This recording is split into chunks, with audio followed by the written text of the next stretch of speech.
Hey, before the video starts, I just want to give a big thank you to 3kliksphilip for taking time out of his day to do this interview with me. It is massively appreciated and I've absolutely loved working on this video with him. Make sure you go and check out his channel as well. The link will be in the description of this video. Show him some love as his content is definitely worth checking out. And yeah, that's enough from me. On to the interview.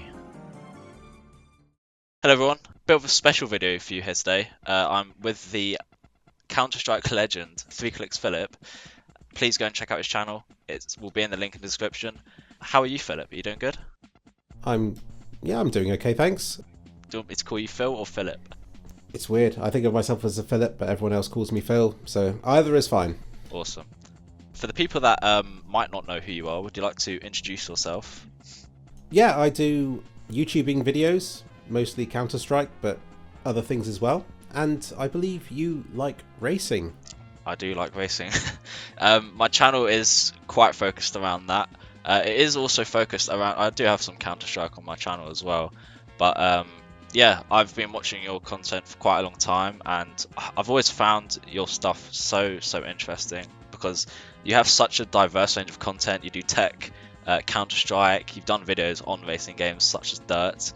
So yeah, hopefully we can learn a lot about you today, about your history, about what kind of games you play. It's just a fun little interview and yeah, hopefully you enjoy all the questions. Thank you for giving me a little preview as well, because I do like to plan things in advance. This sort of live thing is not my speciality. I edit everything in my videos down to a very short, concise length. Yeah, I'm pretty much the same. I like to edit out all my ums and ers and make sure everything flows as well as it can. See, that's reassuring if you could do it for me as well. Yeah, if you hit an or an yeah, it will get edited out. Okay, so the first question I want to ask you is, you've been around YouTube for quite a long time. When did you discover YouTube and what were your initial impressions of the platform in the early days of it? Well, I first used a platform called Google Videos, which was up alongside YouTube. Google obviously bought YouTube quite early on, but it was a few years before they properly transferred it. And I preferred Google Videos Google, because I thought the quality was a bit better. And I didn't really like YouTube because of the culture around it and the quality was low. But then I eventually saw that as an opportunity. And I thought, well, just because the content that's on there is bad doesn't mean I have to make bad content on it. And so I moved across to YouTube because it was where you uploaded videos at that point. And I've just gone from strength to strength since. Although I say it myself. I've never actually heard of Google Videos before. I don't know if that's because I'm just very young. I'm 21, so I didn't discover YouTube until around, the early 2010s. Oh my god, yeah, you'd have been like 4 years old when it was closed down. So yeah. But yeah, that's really interesting. I actually didn't know that was a thing, so you learn something new every day, I guess.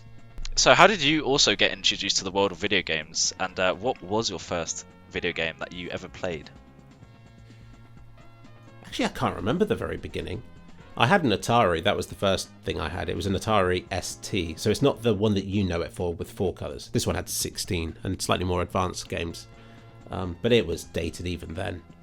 It's weird how time changes, because I guess at the time it was only 10 years old. Well, now I look back at 10 years and games still seem relatively modern. Oh, yeah. But yeah, I was on that for years and I wanted a PC. My parents wouldn't let me. I think they were a bit afraid that I'd waste all my time on it. Turns out they were right. But I got a PlayStation for a few years, but it wasn't the gaming that really drew me, I guess. It's the technology. I could stare into a black screen and think, wow, the possibilities. So I got a PC in about the year 2001 and have been PC-ing ever since.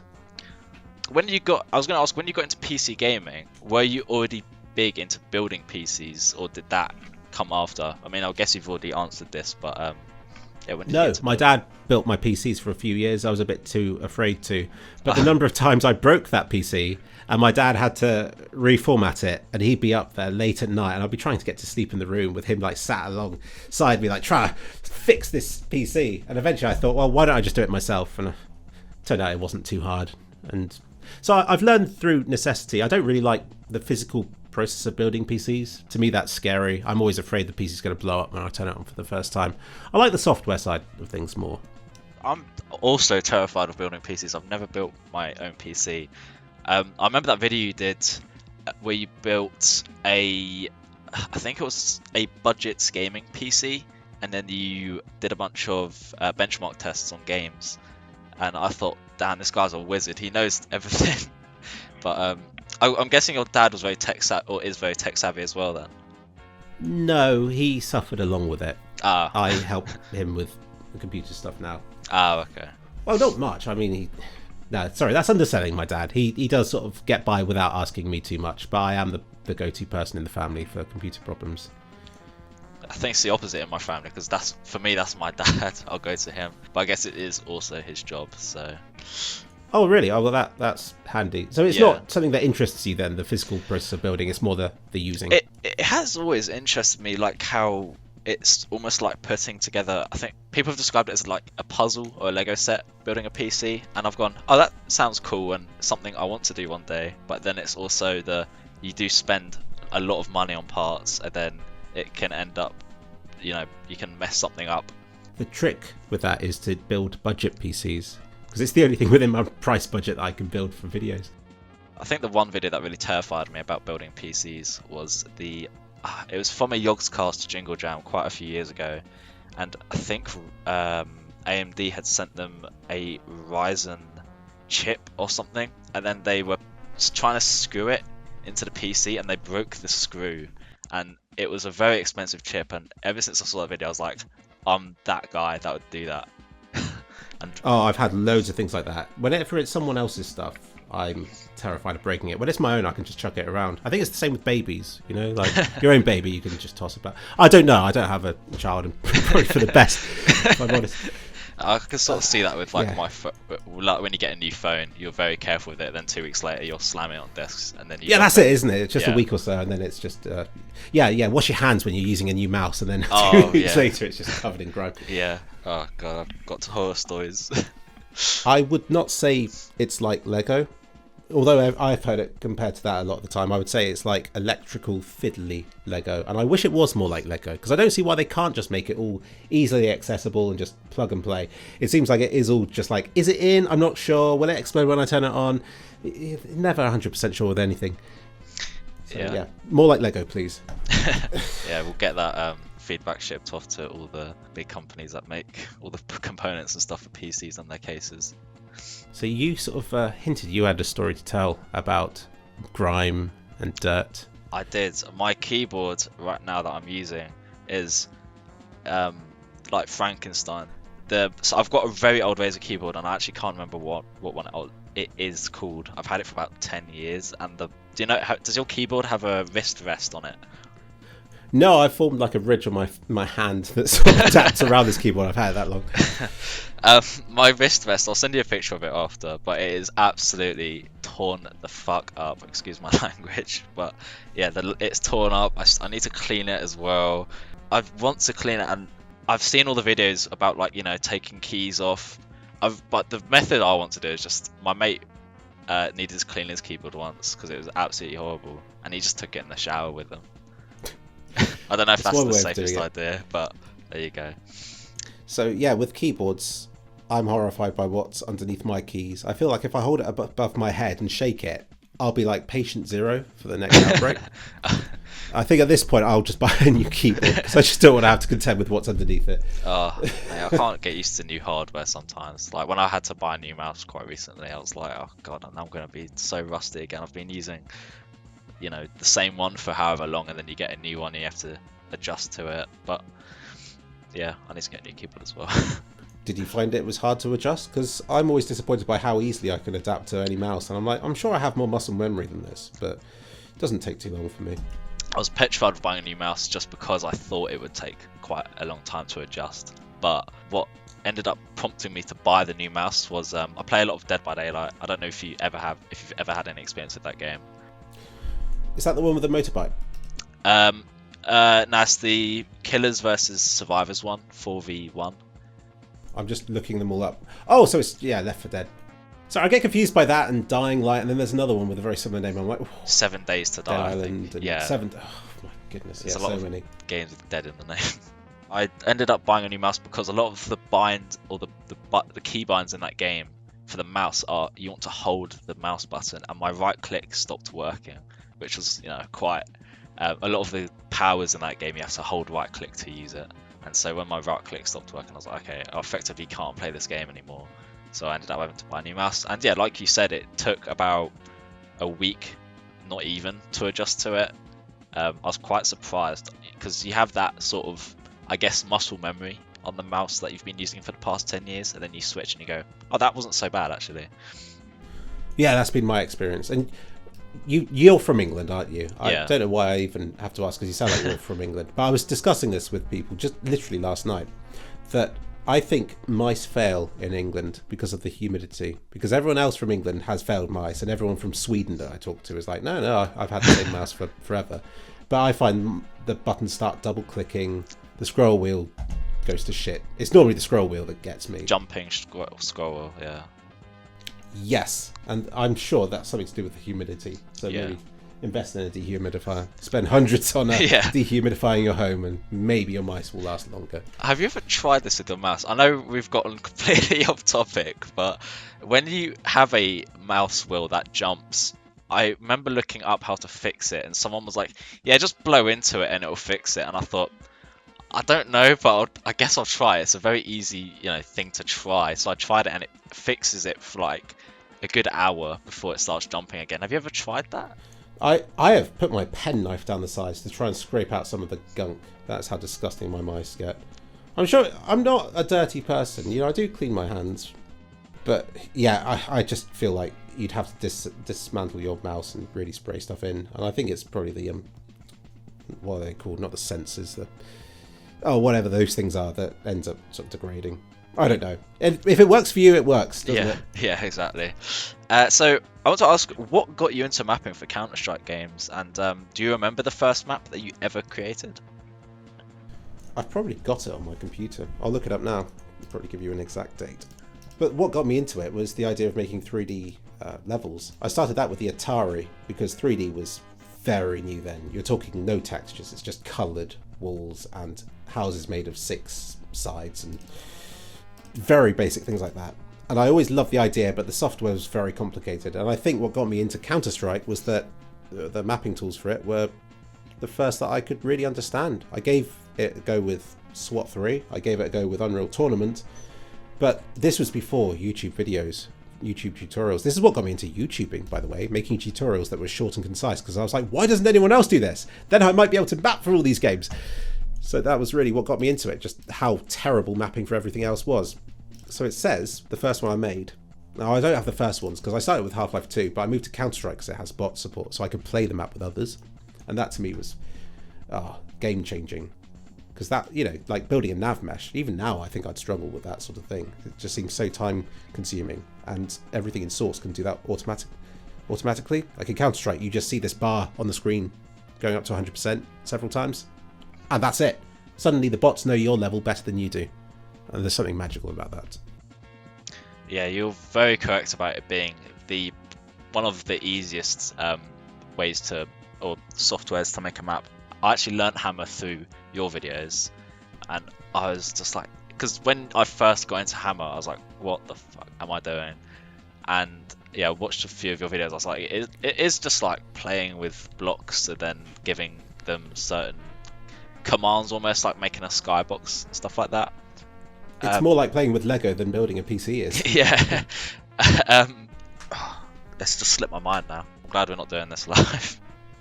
My problem with interviews is that I talk for so long I forget what the question is that I'm answering, because I've gone on a tangent myself. But then I think tangents are what make interviews interesting, because you don't know the interesting questions to ask, do you? You just have to ask sort of generic questions, and hopefully something interesting will be revealed that you can then delve into.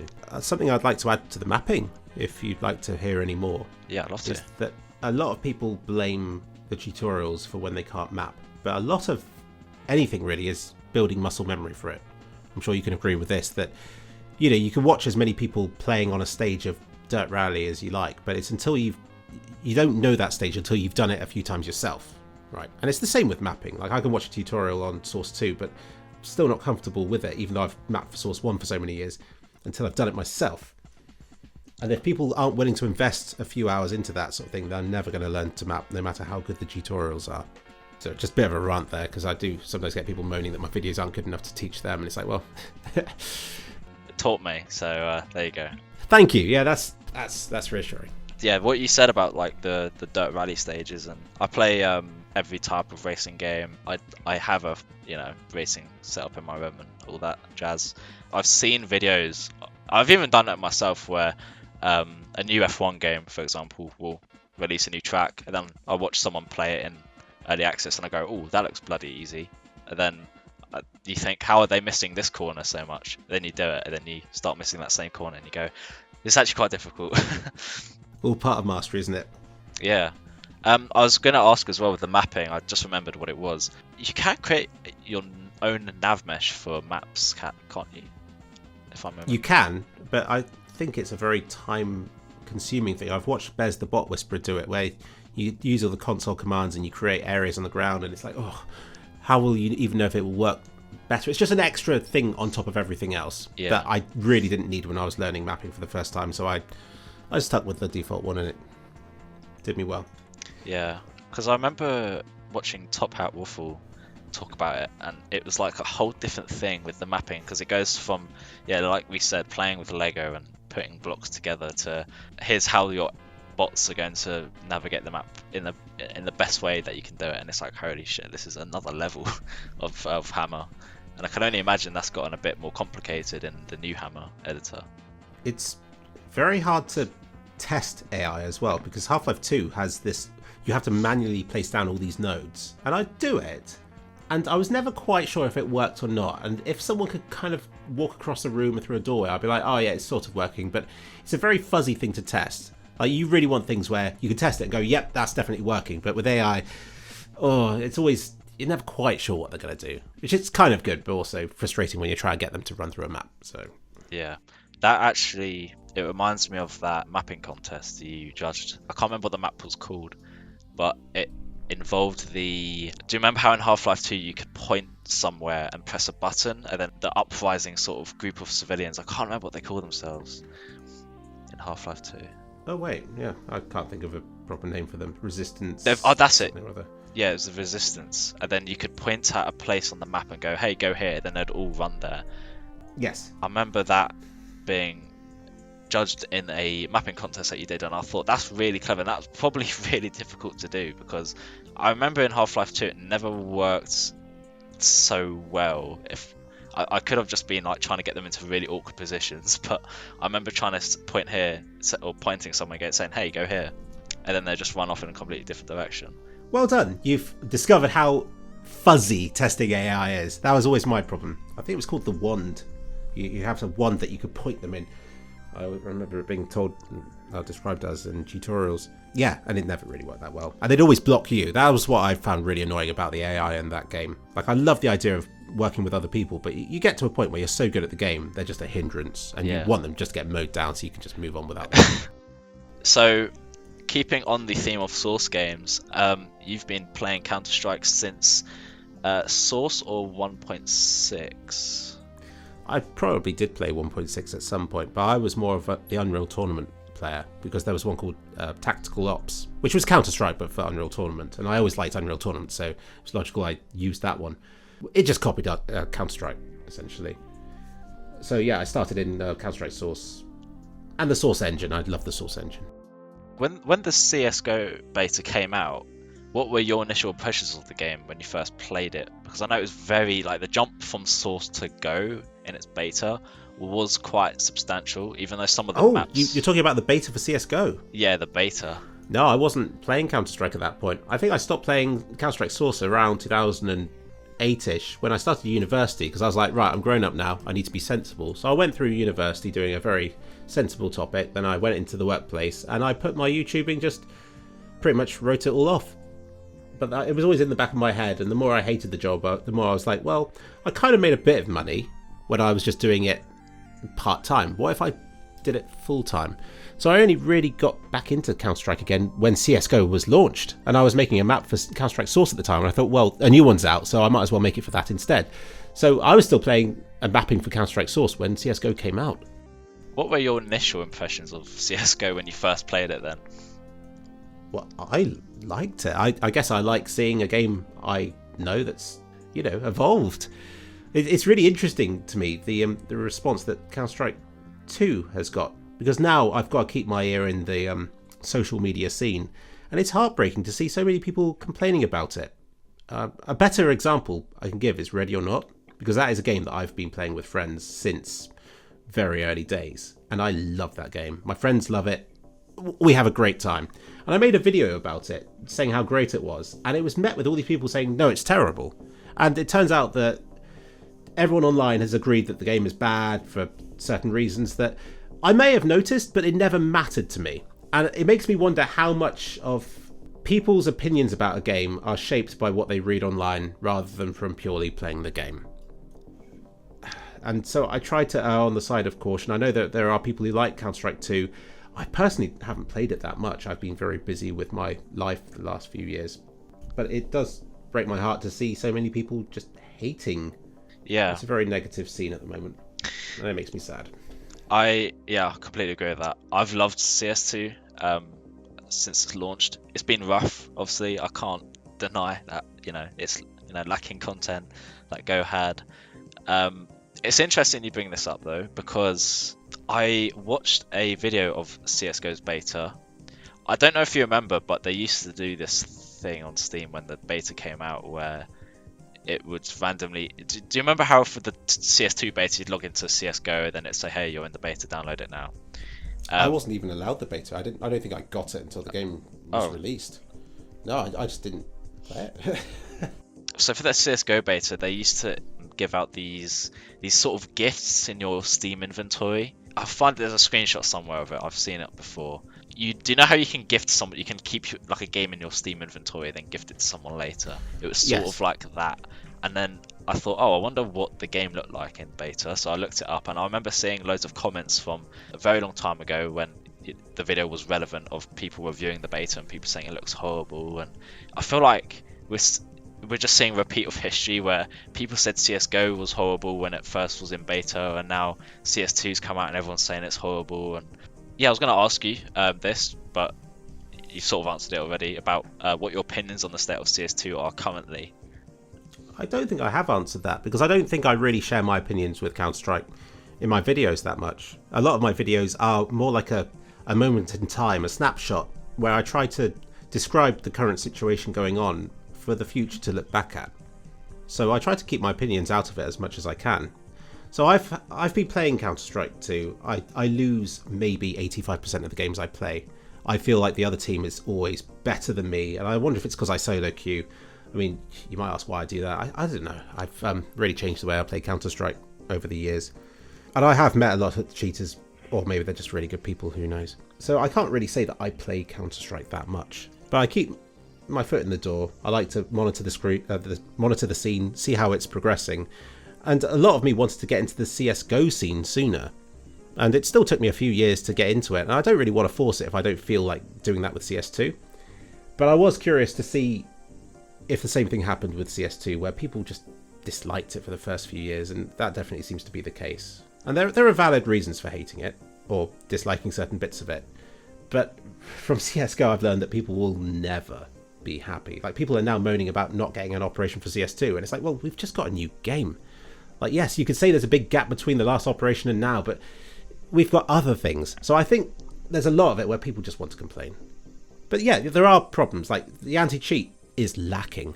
They need to do something about that. I would like to see more maps and stuff, because it seems like a trend where games get more and more difficult to make or whatever, and because of that you get less and less content. And I really miss the days when a game would just come out with like 100 maps. That links to a question I was going to ask. We've seen so many games come out recently in this state that you just described, where the content in them is very, lacking. For example, Modern Warfare 3, I know you don't play Call of Duty a lot, but I don't know if you saw the whole, drama with that, where they basically just re-released Modern Warfare 2 for £70, and then were expecting people to, just be satisfied with that. Do you think this is just the new norm for the gaming industry, where we see games released with a little amount of content and then they just get built on over time? I sort of interpret it as, we can see that it's Valve's intentions to make the game this way, where they're focusing on the core of the game. They're focusing on the competitive bit. They're trying to get that done as soon as possible, and that makes total sense. But as someone who didn't get into the game for the competitive scene, it obviously disappoints me, because I like the custom community. I like the mapping scene. I like messing around with friends, and all that has been scrubbed from the game as it's become hyper competitively focused. And I've got a video talking about this where Valve has decided an option. They've decided a direction for Counter-Strike to go down, and it's not really the way I would have done, which is why I don't really cover the pro scene in my videos. I cover the bits that are interesting to me, so you can kind of see what I like, and from that read how I feel about Counter-Strike 2 in its current state. Sorry, did I answer the question? I feel like I went off on a tangent there, but I don't think it has to be the way that games are made these days. I like how Ready or Not was made. I feel they did that in the right way, and then you see other games like Baldur's Gate where it does take a long time to make a game these days. I understand that, and a lot of them do just release way before it's done. But the end result is really what matters, isn't it? And I feel like Counter-Strike 2 is just this constantly evolving thing that will be different in 5 years' time, then be different again in 10 years' time. It's hard to sort of pin down what it is. Yeah. CSGO managed to last 10 years, and when CS2 was announced, it's still going strong. I think when CS2 was announced, it was even hitting record high player counts. Do you think CS2 will achieve that same feat that CSGO did? Well, it broke a new record just the other day.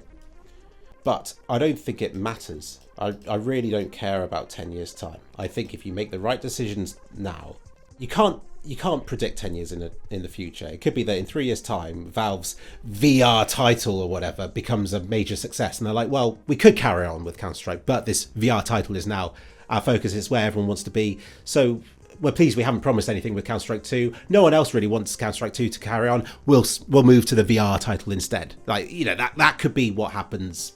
Probably won't be, but that's what I mean. You just make decisions now. You don't plan for the far future.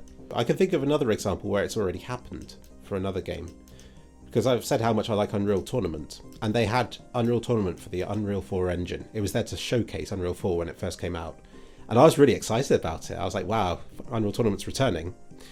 And then Epic got more busy with Fortnite, and you can see where Fortnite went, and it wouldn't have made sense for them to carry on with Unreal Tournament. I'd have liked them to. I don't care about Fortnite. Maybe I should. It's got some cool graphical features and stuff. It's just the gameplay. I just don't really like hyper competitive. It's funny because I Counter-Strike YouTuber, but yeah. But it was sensible for them to move to Fortnite, and now they're trying to be more like a competitor to Steam. And there's no way you could have foreseen any of that when they started with Unreal 4 and Unreal Tournament. So they've done the right thing with the way that they've pivoted and changed direction. So that could be what happens with Valve. I think they're always open to that happening. What are your predictions for the next major CS2 update in that sense then? My latest video talks about what I'd like to see. Obviously, it's the anti-cheat. It's not so much the anti-cheat as much as it is persuading people that there is an anti-cheat that works. Anti-cheat works best when people don't know how it works and it's all mysterious, because if you announce how it works, then the anti-cheaters, the cheat makers will hear that and be like, right, we'll bypass that. I was going to say, cheat makers, again, scary with their developments. Like how they can bypass stuff so easily. Valve's clever. They'll come up with some things. I just hope they implement it sooner rather than later, because it is damaging the game's reputation for cheating to be so widespread and obvious. And it wasn't like that towards CSGO's end. We need things like Overwatch back. Oh, I miss Overwatch. I miss doing Overwatch cases. It was such a chill thing. If you didn't want to do comp, you could just go and do some Overwatch. Did you find that any of yours flagged up cheaters towards the end? Because I did cases from time to time, and towards the end it just never said, oh, you've caught a cheater. So I don't know if it was broken or... So they took it out of CSGO, was it a few months before 2 got announced?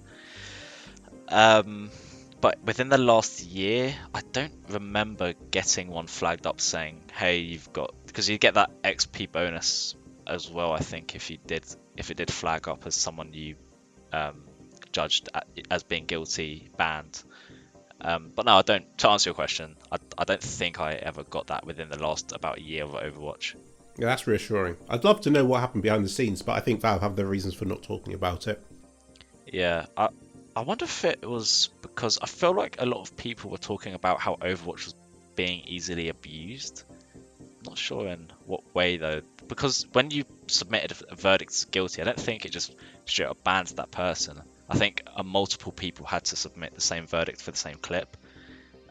So I want to know, because I saw a lot of discussion when Overwatch was still in the game about how people can abuse it and so on, and just hit not guilty. But then I thought, well, how can they abuse it? Because I think the way it worked was multiple users would have the same clip, and then whatever the high percentage was on whether that person was guilty or not, then would have the overall verdict, almost like a jury, of saying, yeah, we're going to ban this person because they're cheating. What do you think? Yeah, in theory, it sounds watertight, doesn't it? If I had to guess what happened, I would say that the people who make the cheats are quite motivated to find ways of ruining it, and probably just overloaded the system with false flags or... it sounds like they shouldn't be able to do that, but I suspect they probably did. And I covered one of these things, the HastiaNet, where someone had created an AI to detect Overwatch cases, and that thing itself is going to undermine Overwatch because it's not meant to be AI. The whole Overwatch system is built on training AI to find cheats. So if you try training AI with more AI, it doesn't work like that. So I feel like people were unintentionally breaking it. I just think maybe it got too much. Yeah, that sounds, sounds about right. So do you think Valve are currently full steam ahead with CS2, or do you think they are actually working on a bigger project, like a new game, maybe even a new Half-Life game soon? Sorry, I'm still caught up with your unintentional pun about Valve being full steam ahead. But what are they working on? That's the big question, isn't it? I would say they've been busy with Counter-Strike, but I haven't seen much activity in the last few months. I'm hoping they're still working with VR, because I'm still a big believer that VR can offer a lot, and you just need to stick at it for a few more years, get a few more generations of games built for it. So I really hope they're still doing something with VR, hopefully Half-Life.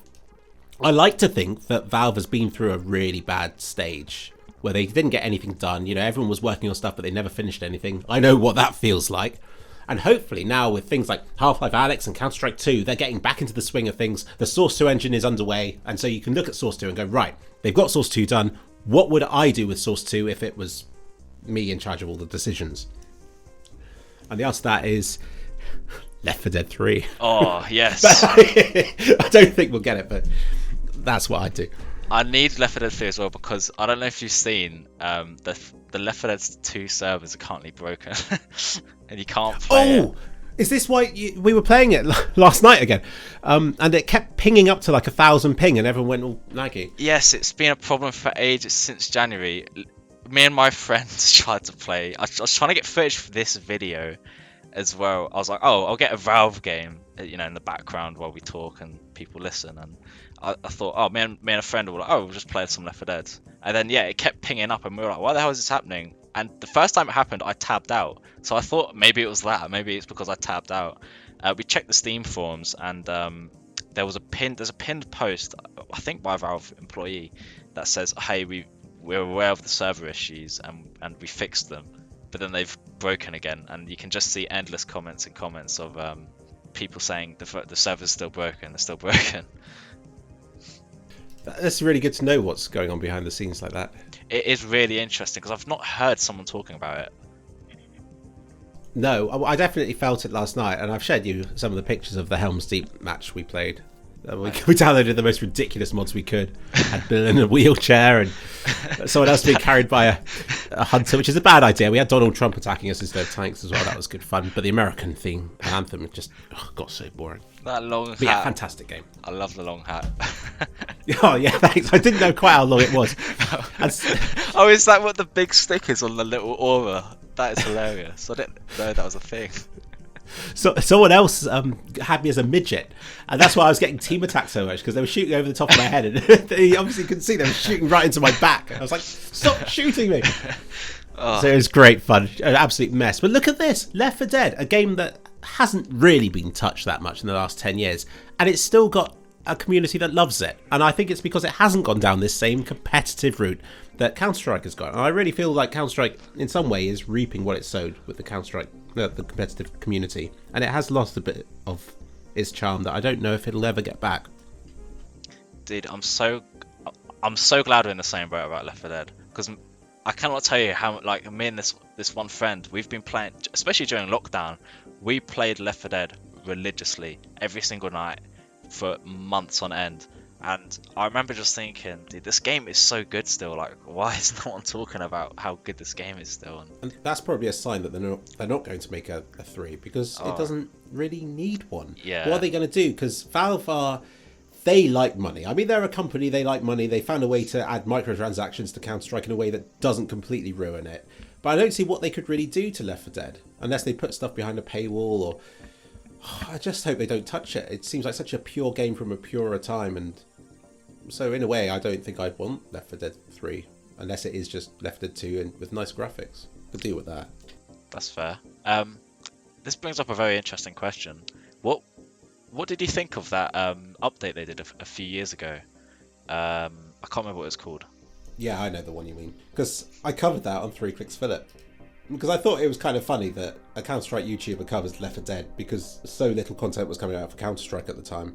So I decided to apply all my Counter-Strike patch notes reading skills to another game just to see what it would be like.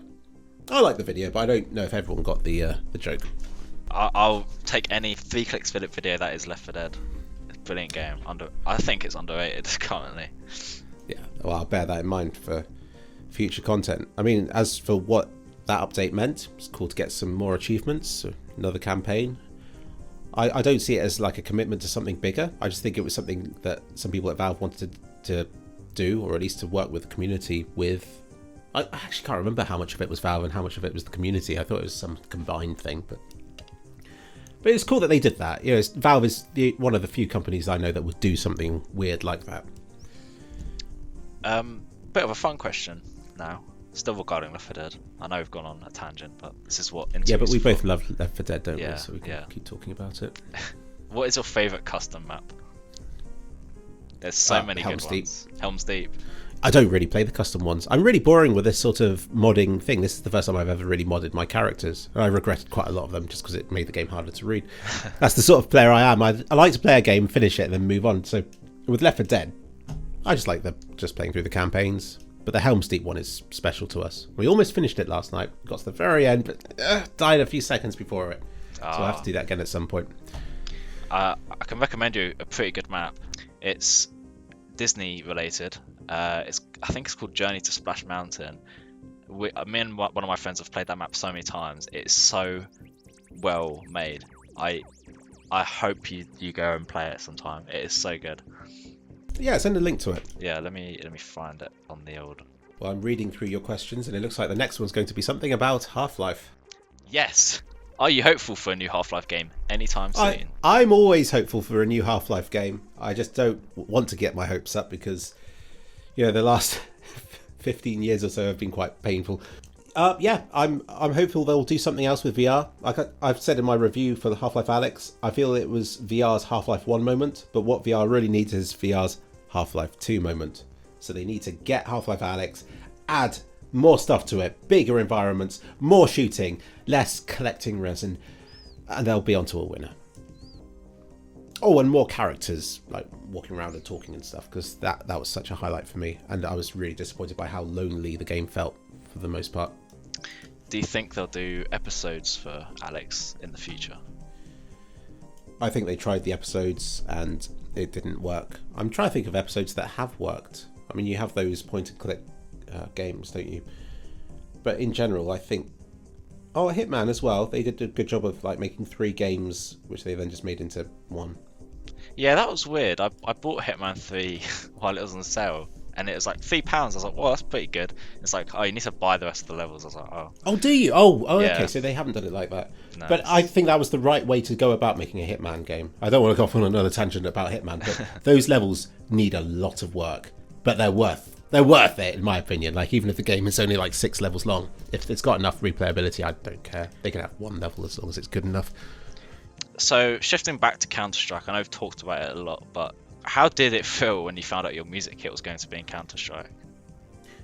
Yeah, it was really nice because Valve are mysterious and I never quite know what they think of me, and it's kind of like, have you ever tried like dating someone who takes a while to respond and you're left thinking like, did I say something wrong?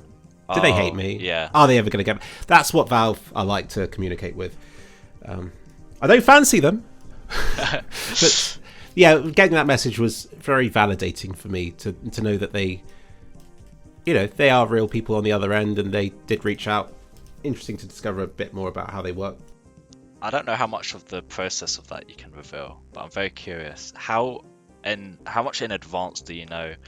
Do you know like when it will be in the game, and then how long before that do you know that, hey, we've accepted your thing into the game and we're gonna do it? We're gonna put it in. Yeah, I don't know how much I can say, but there's quite a long gap between me knowing and me being able to talk about it. But I don't really have much to say until it's out anyway, so I don't mind that. But it was interesting to know just how manual the process is, because I thought, you know, people are saying, oh, why didn't you line up the music tracks and all this? But it's not like that. You don't just submit a load of tracks. It's very much Valve sort of does it on their end, if you know what I mean. And so you can give them the tracks and they really know how to add it to their game, so they do it. So it's very hard for me when maybe the timing of one of the tracks isn't quite right, because I'm like, I don't know how much control Valve has over that. People might assume that I don't care, but obviously I did a huge amount of research when making the music tracks for the music kit. It was interesting for me, but I can't really say much about it, I don't think. I always wondered how they did music kits, because I was on the fence of, do you just submit your music and then it gets into the game? Because I've seen videos, I found this really interesting, and I don't think I've seen anyone else bring it up.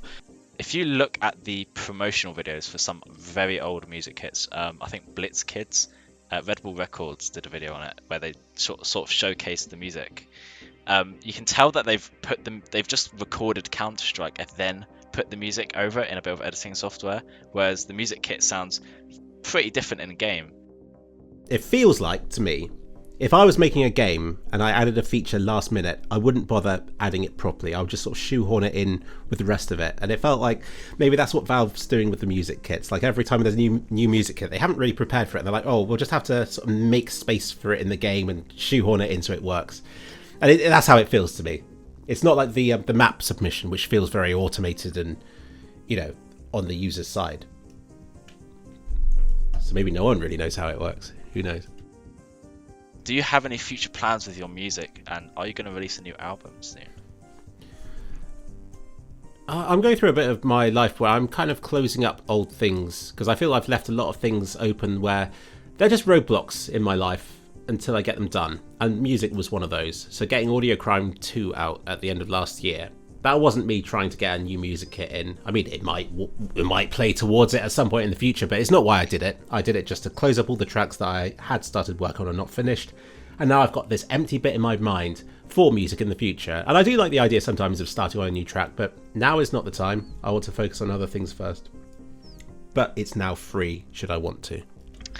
I've always found music takes a lot more time than video editing, which is weird, because video editing is you're playing with audio tracks and playing with video and keyframes and stuff like that, whereas audio's, it just feels like it takes a lot longer because it's something you need to perfect, whereas videos, I was about to say, it's the perfection. With videos, you never get to 100%. You get to like 90%, you go, yeah, that's good enough. But with music, I think it's a lot more personal, and you can dedicate a lot more time getting to that perfection that only you will appreciate or ever hear, but it's important you do it. The same with videos, to be fair. You've spoken about it quite a lot in a couple of videos where you like to eliminate as many problems with your video as you can, and you'll watch them over and over again until you hate them. I'm the exact same, but this is a completely off-topic question. Do you have any videos of yours where you know there's a mistake? No one's pointed it out in the comments, no one's ever spoken about this one tiny mistake, but every time you watch that video, you get to that part of the video and you go, there's the mistake there, and your only focus is on that mistake. I don't really watch my videos that many times to really spot that. But yeah, when I watch my videos back, I go, oh, that transition was a bit dodgy. And I know that with another review, I would have caught that 100%, but I was probably too busy reading the subtitles while also just glancing at how the video was doing. And yeah, like I said, 90% for me with most of my videos. The only one I know that there are mistakes in is the Odd Grub one that I spent half a year on. Ooh. Not mistakes, but what I did do, I was releasing new versions over and over again because, you know, it's something I was so passionate about. It's almost like music making, but in video form for me. I wanted to get that 100%. And there are a few little jokes that I added in that didn't make the cut that people eventually saw, because I set a premiere's date and everything, and I couldn't upload it and have it processed in time, so it would have been a disaster had I tried. So I'm aware of the jokes that didn't make the final cut, that no one else will be aware of, no one thinks is missing, because it's not really missing, it's just extra that I added last minute. But that's one thing I do regret. And I also worry greatly that Oddgrub shouldn't have muttered Lydia when he was dying in the 4th episode. I think maybe he should have just been quiet or said sorry instead. But again, it was a last minute decision that I just sort of accepted and moved on from. And these things no one else will care about. But these are things that really stick with me years later. We're in the same boat. What, with the Oddgrub videos? Just with, dude, like, editing videos and then going, oh, I should have done that. And then, oh, I could have done this and this would have been way better. It gets to my head all the time. I hate watching my own videos back, but sometimes I make my videos for myself, really.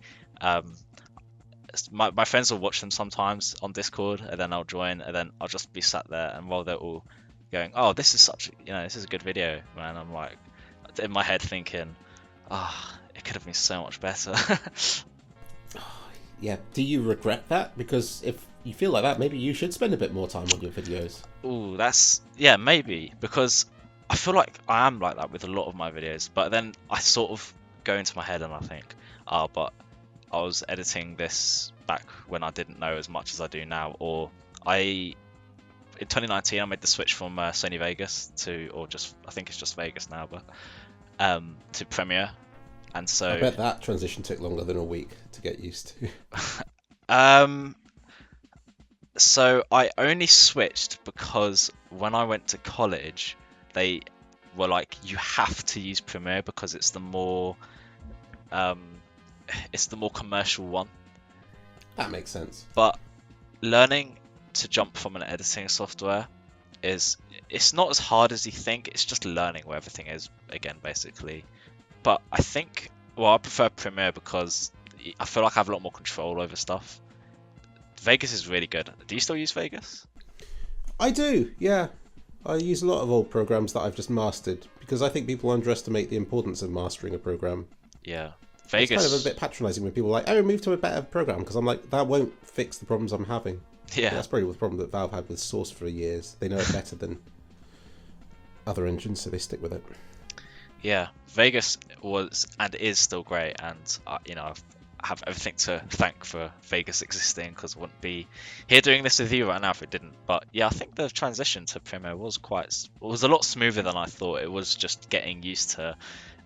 In Vegas, the tracks for audio and video are quite chunky, whereas I don't know if you've seen Premiere, but it's a lot thinner, and it's just discovering where everything else is basically. It's not something I've ever really considered jumping to. Like I say, I almost stick to Vegas out of spite now. Like, well, tough. You say I should do this, but I'm making all these videos using Vegas anyway. It's not the problem. I'd say you're making a good decision as well, because the amount of times I have to update Premiere is insane. I've really regretted taking people's advice about software changes in the past, because they're like, oh yeah, if you have that problem, then switch to this because this doesn't have that problem. And I'll jump, and I'm like, well, I'm having a new problem now. And they're like, yeah, you'll just have to deal with that. And it's like, oh, great. Well, okay. Adobe has... I've got a love-hate relationship with Adobe. I'd say stick with Vegas if you want to avoid having to update, especially if you have Creative Cloud. I've got Creative Cloud, which gives you access to stuff like Photoshop and After Effects. And yeah, literally every week I'll get home from work and I'll think, right, let's play a game, and then it's like, hang on, I have to update all my apps now because they added one thing that I'm never going to use. So yeah, stick to Vegas, I think. But it's fun getting an update, right? It's like, wow, I'm using a slightly better bit of software than I was last week. The ones I love getting updates for is Photoshop. That specifically the beta, you can opt into a weird Photoshop beta, sort of like when you can opt into betas on Steam games. Oh, I got screwed over by that. I had Photoshop for the first time because I edited all my pictures in Vegas as well because I'm so used to video editing. I just use it as a photo editor as well. But I got Photoshop and I didn't realise I was signing up to a trial for like a month, for a year. That's how they get you. And I had to pay them like £80. So not too happy with that. Yeah. But I was using it for all the, AVIF? AV1, that sort of... it's a new standard. Very, very compressible image files. And I've converted all my photos to AVIF using Photoshop because it was the only thing that supported it thanks to this late beta update. So I do appreciate how up-to-date Photoshop is. I think the most exciting update Photoshop got recently was the AI. Dude, the AI is scary in that thing. Yes, I did try that thing. Yeah. It's terrifying. I do a lot of pictures for Instagram and stuff, and sometimes I'm like, if only it was a bit. Oh, hang on, I'll just change the resolution and AI in like a bit of extra background, and it is absolutely crazy how well it does at mimicking. It's magic, isn't it? Yeah. Don't you think it's made you lose a bit of the excitement that you had for computers? Like, it's cool to get into AI and all that, but afterwards it's like the fun I got from computers was from trying to figure out how to get them to do something. But when it's literally, hey computer, can you draw a picture of this for me? It feels cheap. It does 100%. So yeah, I say it's actually made me lose a bit of interest in computers, just how good AI has become already. I didn't ever think I'd say that. I thought AI would be really exciting, and it is, but it's scary and a bit boring as well. So we went off on a bit of a tangent, but have you ever thought about doing vocals on a song that you've been producing or produced in the past? I think about it, but then I think back to karaoke. I wasn't picked, so I didn't have to do it, but... So we planned karaoke for a night out, and I was like, you know what, I'm going to practice in the shower. So I was there singing Billie Jean in the shower, and I was like, this sounds great. Let's try singing it to a karaoke backing. I'm like, no, I can't do it. It sounds so different. I think I sound great, and then I hear myself back, I think, nah. So I think maybe vocals are something I'm going to avoid. Oh, I'm the same in the car. I'll be singing in the car, and literally today I got home, turned the engine off, and then I was still singing as the engine turned off, and I just went, I'm horrible at singing. But as long as you enjoy doing it, I suppose. So, with that in mind, maybe I should do vocals. Yeah, it's not something I've really got into. You do YouTube full time, and a lot of even content creators like myself, when you're making videos, we get creative burnout. How often do you find yourself dealing with creative burnout, and how do you sort of surpass it? I think that every year I've done it, I've looked back at the previous year and gone, it was good last year, wasn't it? And every year I'm like, I wonder how far I've got further to drop. So that's ominous. And I think in the last few years I've dropped pretty low, and I have not much motivation, because I used to get a thrill from starting on a new project, rendering a video, uploading it, releasing it. I get none of that now. It is just a process I go through. And I guess it's still worth it because I have things I want to say, and it's, it beats accounting, if I'm honest. And it gives me a platform that I can release other things I want to do, like music, like games I want to make, and so on. So it's worth it for those reasons, but I really do miss the days when I enjoyed every step of it, and I don't think I can get that back. But saying that, the last 2 days I've been really good. I have got up in a reasonable time, I've started work, crunched it through, finished about halfway through the day, gone to the gym, and then I've got the evening to play games or to do interviews with nice people. Oh, thank you very much. I wonder if I can keep this up for a few weeks or months. Maybe I can get back into a healthy routine. I want to be more positive. I'll send you I'll tell you about a few things that have happened recently. Someone literally today told me that I helped them quit some addictions they had and stuff like that, and I would never have known had they not told me. And that sort of stuff is just so heartwarming that it's very hard to directly link that with what I do day to day. It feels very disconnected. It's kind of like money, I just make a video and I get money from it, but I try not to connect the two. I'm making the video for the video, The money just happens to come in magically the day I release the video. You know, it's separate. Yeah. But it's really nice to hear things like that and to think I am kind of making a difference in some way that is positive. I think out of all the YouTubers I've ever watched, you are one of the most positive and wholesome ones, especially because you're sat here doing this with me. I mean, you know, you don't know who the hell I am apart from this guy's called Sam. He has a funny cat as his Discord profile picture, and he likes Left 4 Dead.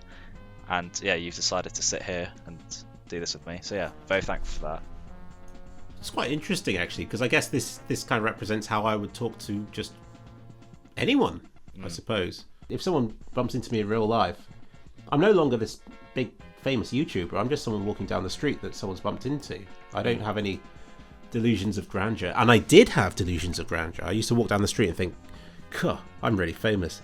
I never did anything with that. I just felt quite smug. That's another bit of enjoyment that's kind of gone from my life. I just sort of really take it all for granted. So another mental video. This is from before I became super famous or whatever. I had like, I think about 10,000 subscribers at the time. And someone confessed to me, he's like, "Hey Philip, just so you know, the last year I've been using your profile, using your face and stuff on dating sites to chat to women." And I'm like, "How are you doing that? Because they're not chatting to me on dating sites." Oh, wait. Yeah, so he's had more success being me than I am. I'm like, Jesus, I'm such a failure. And this is the really mental thing. He contacted me the following year to confess it all again, and he'd been doing it for another year. So of all people he picked 3kliksphilip to be on a dating site. I'm like, mate, you can pick something easier to be, you know, honestly. So yeah, that's something dank that happened. I can't imagine reaching out to a YouTuber saying, "Hey, by the way, I've been using your face on dating websites." Well, think of how many of them don't reach out and tell me that. There must be loads of 3kliksphilips floating about, chatting up ladies far more successfully than the real 3kliksphilip can. Oh man. So there's to be some really dank stories, which I just look at and think that is hilarious. Like that is like one of the highlights of being a YouTuber, when stupid stuff like that you could never predict happen. That is insane. And one day you might have stories like this to tell for yourself. God, I don't even know how to react if someone was like, because I don't like how I look personally, but you know, it's just the human nature where you sort of look at yourself and you go, so that's me. Do you like how you sound? Do I like how, I don't know if I like how I sound. I've heard my voice enough where it doesn't bother me anymore, but same. I feel like I sound very nasally. You sound British, although it's something I don't register, if I'm honest. I until someone mentions it or I actually look into it, I really suck with accents and stuff. Whereabouts do you think in Britain I'm from? Oh, please don't do this. I figured out you're from England. I'm really happy with that. Right, so for people in the middle of the country, it's probably easier to figure out which direction people are from. But because I'm right in the very corner, everywhere just sounds northern to me. Because, you know, unless you have a Devonshire accent, which apparently I don't, Cornish accent or whatever, you're up north to me. So you're up north. Any specific place? So I'm making London. Yes. There you go. Oh. Do you want to go even further and guess what side of London? Or what side? Well, I wouldn't west, be able to name. South, east. I was up in London earlier this week. Oh, how was it? Was it good? It was, it was really nice. I was doing it for my sister. She was invited along to a special event because she sort of does what I do, but she doesn't really get invited along to as many things. And I really wanted to support her and be nice. Good older brother, and she loved it. So that was why I came up. Nice. I kind of wasn't important, even though I was like kind of more important than. Sorry. That was egotistic. Not more important, bigger, but obviously it was really interesting actually. People who maybe stream to 30 people at once, that's more important to companies than someone with 1 million subscribers, because they've targeted someone very specific with those streamers, I guess. And oh, really? Really interesting, really eye-opening actually, that you might have 1 million subscribers, but it doesn't open all the doorways. Although I was surprised that some of the videos I've made didn't open up those gateways for me, so I don't know where I'm going with this. It's just, sorry, in response to your question, I don't know where in London you'd be. I love living in London as well, solely because there's that CS tournament happening at the Over Arena, Blast TV. I'm very excited to go to that. Oh shit, when's that? June. It's June, some date in June. Sorry, the O2 Arena? No, it's OVO. OVO. The one next to Wembley. Wait, yeah, wait. Yeah. Sorry, yeah. Oh, that's what it's called now, because I've been there for like a Counter-Strike tournament when the Face It Major was hosted there. Yes, the swimming pool that's right next to it, right? Yeah. Oh, that's cool. Is it just me, or does London just close at midnight? No. I used to work in central London. Central London, okay. But what about the OVO Arena? Is there anywhere around there that would be open after midnight? Oh, that's a good question. Because I've never been more disappointed than clubbing in London. And, we came out from the event and we went to a few pubs and it sort of all closed down at like 11. And we were so disappointed. I mean, it's fun to get pissed after Counter-Strike there, isn't it? Yeah. I've had some great memories in the Cologne one. The Cologne nightlife is fantastic. It used to coincide with Gay Pride. Oh yeah, I remember. So good. But yeah, it was fantastic nightlife there. It's moved to August now, and you can definitely feel the difference. The weather was worse when I went last year, and the nightlife wasn't so great because it felt like an endless party. It was truly magical. It's not going to be like that in August. So sad. Do you plan? I guess my next question is: do you plan on coming to Blast TV in June then? I have a calendar on my door. Now it's on my door, I'm going to start using it. So I'm going to look at my calendar after this. And you just have to remind me because I'm so bad at filling in calendars. Well, I guess this next question actually does relate to what we went on a tangent about. You've travelled a lot and documented your trips. What is your favourite place that you visited? And it could be a country, a town, anywhere. So as someone who never gets excited about travel, I'm very open-minded about the places I visit. I really liked the culture in Japan because they are as polite as you'd expect them to be. Everyone's so apologetic for existing. I'm so sorry for almost walking into you on the street. That's all. I feel very at home in a place like Japan for that. But in terms of places I would revisit, it would either be Iceland or Jordan.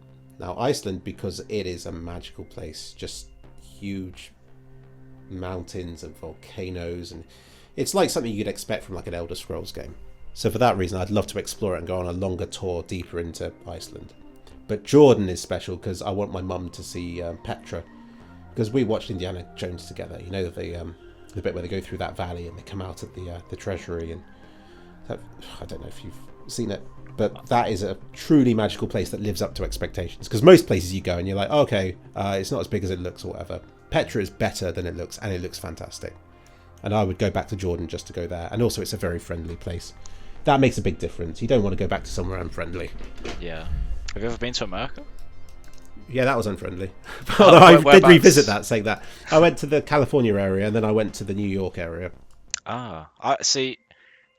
I've heard a lot of people talk shit about Florida, but when I went, I don't know if I'm just sort of crazy as well, but I love Florida. Florida is a must-go for me. Everywhere you go, there are going to be nice people. So I wouldn't say America is unfriendly, but as a feeling for a place. I got into a taxi when I first got to America, and the taxi driver just said, "What would you do if I spat in your face right now?" And it just threw me off. I was like, what? I just didn't expect... War Owl was sat in the back of the taxi as well. And I think I just sort of sat there. I was like, nothing. Because I wanted to see what his reaction to that would be. But with hindsight, War Owl's response of, you wouldn't get a tip, would be a lot better. I went to Canada first, and I wouldn't say that Canada was friendly. It felt like England. But then I went to America, and before we were out of the airport, people were there like, barging us out of the way, and it's like, this is not friendly. But yeah, Florida, maybe there are friendlier places than New York. It's weird, Florida, because it reminds me of Britain, as in it can be hot in the morning, but then it pisses it down in the afternoon. Why would you go there? So you go all the way to America to experience England? Yeah, pretty much. But nah, dude, Florida. We mainly went for Disney because my mum's a big Disney fan, so we went for that. But the best place we went to was this place called Gator World, I think, is what it's called. It sounds like something from Florida. So what made that amazing? It's just gators everywhere. Yeah, there's just alligators everywhere. God, sounds so American. Yeah, exactly. And you would never have that sort of thing in the UK. You don't go to Pigeon World. You have. Well, that's just London, isn't it? Yeah, true, mate. I'm in the worst place for a YouTuber. I mean, Plymouth seems nice. It's nice for a holiday, but if from Facebook Marketplace, I I figure people are quite angry by the time they get to Plymouth, and they're like, "Oh, I thought it was going to be 2 hours, and it was actually more like 5 or 6." Let me see how long it would take me to get to Plymouth. Driving probably Yeah. 4 hours, but you try with a coach. It's great fun. And it depends which direction, because it might get you through Bristol, which is the nice road. Sometimes it sends you right through, like, not the New Forest, but that area. And that's a horrible road. So many roundabouts. Don't go that way. I love Some roundabouts. of them. No, not these, because there's no rule you can follow. Some of them are left, some are right lane to go straight ahead, and you don't know until you're there, and then you get screwed over. Is it like Milton Keynes with all the roundabouts? Never been there, but I like the idea of it. It sounds like a town that was influenced by a map that someone made for Counter-Strike. It is quite weird because I had to go. I went to Silverstone racetrack last year, and I had to go through a bit of Milton Keynes, and yeah, it is just you go on a roundabout. Literally, you go off on the off ramp, and then there's a roundabout, and then you do that roundabout, and then you're at another roundabout, and you're just doing roundabouts until you get out. It is like a bloody maze of roundabouts. This shows how bad my knowledge is. I didn't realise Cambridge was north of London. I always assumed it was kind of around Oxford. Like, I just don't. Yeah, it doesn't really matter to me. Like, I know Devon and Cornwall really well because obviously I live here, but I'm aware that everyone who lives further up country has a much better knowledge of England than I do. I mean, I can't even find Milton Keynes. I know roughly where it is, but oh yeah, there we go. Found it. Oh yeah, it's just it's just loads of grids. It's an American city. I like playing Street View in Milton Keynes because nowhere you go looks like you're in a town. It just looks like you're in an industrial estate. Wow, how does this compare to the other interviews you've done, or is this your first one? This is the first ever interview I've ever conducted. Oh, congratulations! Thank you very I hope much. this doesn't put you off. No, I'm very. I've I've absolutely loved it. So Oh, great. you know, I'll remember this for a long time. So, next question. How did you get into juggling? I think it was YouTube. I think I watched a video of it and I thought, oh, that's cool. But I really like it because it's a very technical thing that rewards how many hours you put in. So there's no way to fake it. You just have to have muscle memory for it. It's kind of like mapping. And so if you can do 5, you know, there's no point in going beyond 5. It's not going to impress the ladies. I mean, if I'm honest, no amount of juggling is going to impress the ladies from my experience. But you start, it's almost like bodybuilding where at some point you just start impressing other guys. Yeah. It's like 7. Oh, nice one. Yeah, that's great. Did yeah. I didn't do that to impress anyone. I liked it because I like the progress. You can practice it, and every day you're slightly better, and you can count the number of catches to prove that you're better. That's why I like losing weight, because you can stand on the scales and see your weight go down. It's much harder to gain muscle for me because I do it for months and there's no change. Or there is change. I'm like, oh, I got fatter. It's just very hard to know. I found that's the same with me because I work in a warehouse and I've been doing it for about 2 years, and I'm still very skinny, even though I can go, because I work with mainly lights that go out to shows and stuff, and so obviously they're very heavy. So you're strong, but you don't look strong. Yeah. So if I see a big light, I can go, oh, I can lift that up, because I also do power as well. So stuff with you know, that they would use to power the lights. We have to send out some pretty big cables sometimes, like 125 amp cables and you know, 3-phase stuff. I don't know if any of this is translating to you. No, you sound like a master of lights, though. And I would say that you've got the best. You know, if you're strong but you don't look strong, you should go to martial arts or something. Really take people by surprise. Well, I do prefer using the forklift. Oh, right, okay. Yeah. Don't do that in martial arts. Yeah. Speaking of having licenses for ways of transporting yourself, you have a license to drive, I'm assuming. I do. What was your first car? What is the current car you have? And what is your dream car? Oh yes, because you like. I like cars. cars. You like racing. I love cars. My first car was a 1.4 litre Vauxhall Astra. Oh, that's a good first car. Thank you. that. I've never bought a car, by the way. They're all hand-me-downs from like family and stuff. Okay. Because you'll never guess which one I had after that. It was a 4 litre Lexus. Oh, to be fair, I was going to guess like a Golf or something. Yeah, no, it was an incredible car. It was one of the original 1989 imports for the LS400. I'm very precious with my Lexus. Although saying that, the sunroof had failed and it had like plants in the back. You passed first time? Yeah, first time, 3 minus. You had you have so much motivation, I guess, to really get over that. I was so nervous I don't know why, but when I'm doing something new, I'm just like, because you don't know what to expect. So I have this problem where I don't feel nervous, but I act nervous, and I swear that's the worst of both worlds. Because people are like, "Oh, calm down, calm down." I'm like, I am calm. Yeah. Do not look it. Yeah. I must just look constantly like I'm about to be eaten. Yeah. Well, congratulations. That's your world must have opened up to you when you got your car. Oh yeah, I got a Volkswagen Polo 2021. Oh, nice. Yeah, I was very happy. Or I am very happy with it because I still have it. Yeah, pretty much new, right? Yeah. Well, so I got it from a dealership, but it was second hand, but it had only done 17,000 miles, and I had one previous owner. So I'm going to share with you some roads in Plymouth so you can see. I'll show you the worst road I know for parking. To the point where I just think we stopped visiting these people because the parking was just so horrendous. I mean, I remember seeing your video where you were like walking around Plymouth, and I was like, oh, it doesn't look too busy. Oh, you can see all my interneting here, but yeah, here we go. So this place here is just hideous. Right, let's go up here. Let's go on a tour around this place. This place is just hideous. Oh, I'd hate to, yeah. As you can see, there are so many houses, and this is a quiet time because when when we're trying to park, it's just like you go around this whole area several times, and you're like, right, fuck this, we're going home. Get the bus there instead, maybe, because that's what I've been doing. Does everyone have those funny little vans in the what are they called? The old Volkswagen ones. I think they're Volkswagen. You'll have to point one out when I see it. If you, that one there? Yeah, that one, yeah.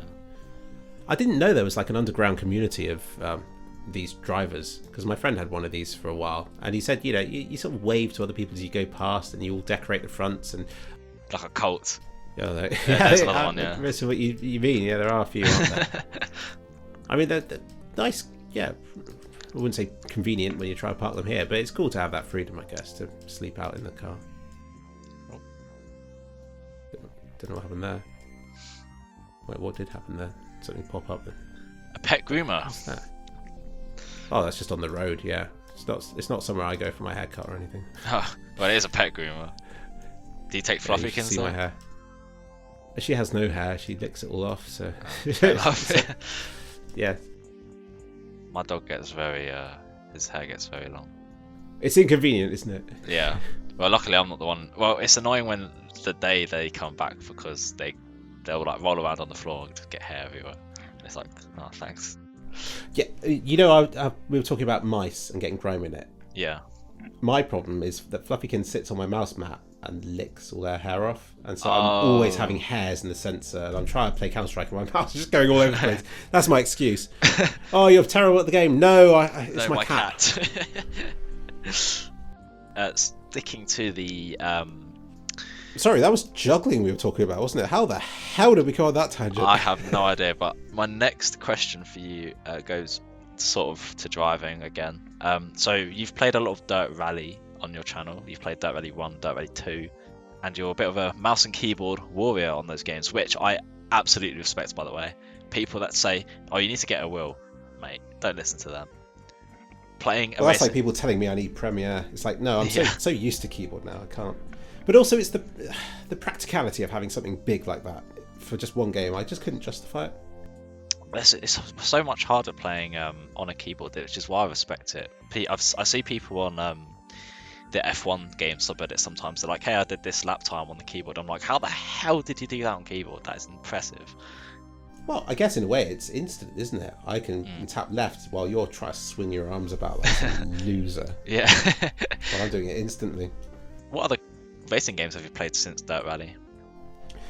Not many since. I'll scroll down my my list of games, but no, Dirt was just a one-off. I played one and enjoyed it. I really got into Dirt Rally though. I really did love that game. Are you a big fan of Rally in real life, or just the game? No, I have a lot of respect for it because of Dirt Rally though. I was saying the other day, I joked that if one of my wheels burst, I think Dirt Rally mode would kick in and save me. I mean, it probably would. There's videos of people. Have you ever heard of Assetto Corsa? Wait, my instinct wouldn't kick in because I'd be looking for the keyboard, wouldn't I?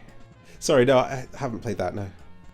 So Assetto Corsa is sort of the go-to like proper sim game if you have a wheel and pedals. And people have learnt to drift in that game, and it has translated to real life. People have discovered how to drive in real life from a game. Yeah, like and how to skill. And how to drift. Yeah. That's so cool. Yeah, I'll find there's a load of Reddit posts on it. There's a YouTuber called Jimmy Broadbent.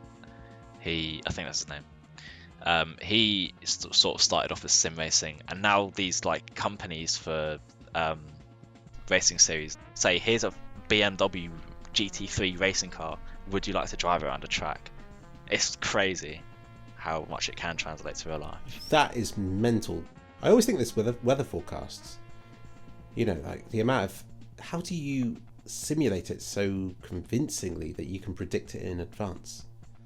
Sorry, that's just a one-off thought. That's really cool hearing that it does translate that way. Yeah, Jimmy Broadbent is a great channel to watch if that's something you find really interesting, because he always gets invited to events where they're like, hey, here's a racing car, drive it, because you drove it in a game. And how does he think it compares? I mean, he looks like he drives it alright, but I don't know if he's ever done a video directly talking about how much it compares. Let me have a look. What's your opinion on VR racing? Because a lot of people recommend it to me, and I just feel so sick from it instantly. VR racing. The only VR headset I've had was the very first Oculus with the controllers. I can't remember what one it was called. Very, very old one, and it wasn't very good, and my PC doesn't really meet the standards of VR too well. Like, it barely just scrapes it, and so when I did try it, it was cool, but it wasn't, the VR racing scene wasn't at its prime yet. Although I've heard people say that Gran Turismo 7's VR is incredible, which is obviously PlayStation only, but people have said you connect a wheel to that game and then use VR for that game. People said it is insanely good, which I've never tried it, but I really want to now that other people have recommended it. It's really interesting to hear. I've heard that there are two types of people who get car sick and people who get VR sick. And unfortunately, I'm someone who doesn't get car sick. So for me, VR is just the most sickening thing. When you're sat there and you're turning around corners in VR, like my brain just... It's not even just something that goes away. Like I went off to the shops to try and recover, and I was still feeling sick when I got back. It just lingers so long. It just aversion therapy. I'm glad you brought up the shop trip. I'm pretty sure you've probably seen this question in the... Yes, I know the one. Well, to answer it, I've moved house several times, so I don't do the same shopping trip anymore. Okay. But I try to do ones that are the same length, and overall my shopping trip has lengthened every time I've moved house, so I've got progressively fitter. It's good for exercise. Just a shame the weather's been shite for about 6 months. Too long, yeah. That video did actually inspire me a little bit to enjoy. Well, I had to walk to college, when I started, and I remember hating the walk there because it was winter, it was cold, and I don't know, I'm just lazy as well. Oh, how long is it? It was about 20 minutes, so not too bad. But About the same as my college walk. I remember seeing that video and I was like, yeah, I should, enjoy that walk a bit more and make it a routine that I enjoy doing. Oh, that's nice to hear. So what do? Do you just talk to yourself, or do you listen to music?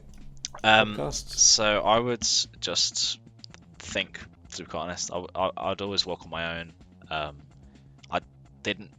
don't really like wearing headphones outside. I don't know, just especially in London. Just get robbed. But no, I just sort of look at the ground, think to myself, maybe it's that, because I've always found when I'm on my own, my creative side comes out a bit more. So if I'm in the shower, like shower thoughts, stuff like that, or if I'm just, walking. And I bet you're great company on your own as well. I like having conversations with myself. I talk to myself and it freaks people out. When I thought to reach out to you, I think I was just sat here and I was like thinking of the next video I wanted to upload. Times between my uploads is quite long. It goes from like 6 months and then a new upload. It's normally like every 6 months upload. Only because, I want to make a good video. I don't want to just pump shit out or have a schedule. You should try pumping shit out. You you need to go so far that people begin to criticize the quality, and then you're like, I've gone too far. But you'll be surprised by how shit you can make it. Today I released a video that I made today, and I got someone who criticized it, and he said, oh, come on, Philip, stop being lazy, only 5 minutes. And it's because I've got so used to making longer videos. There is no benefit to that for me. People get used to me making longer videos, so they think I'm lazy when I then go back to a shorter one. Yeah. And it's like a one-way ratchet where you're constantly increasing your standards. So you just need to drop those standards, drop the length of the video, get something out, and it's easier said than done. But there is definitely something to be said for quantity. As Stalin once said, quantity has its own quality. That's a good term. Don't be like Stalin, but do follow that advice making videos. Yeah, I've always thought about it, but I think my channel has always just been... This has sort of turned into you interviewing me. Why not? Conversation. But yeah, no, I think with my videos, it's just always been stuff where I'm like, I'm going to upload this and it's going to be for me and my friends to watch. I don't care if anyone else sees it.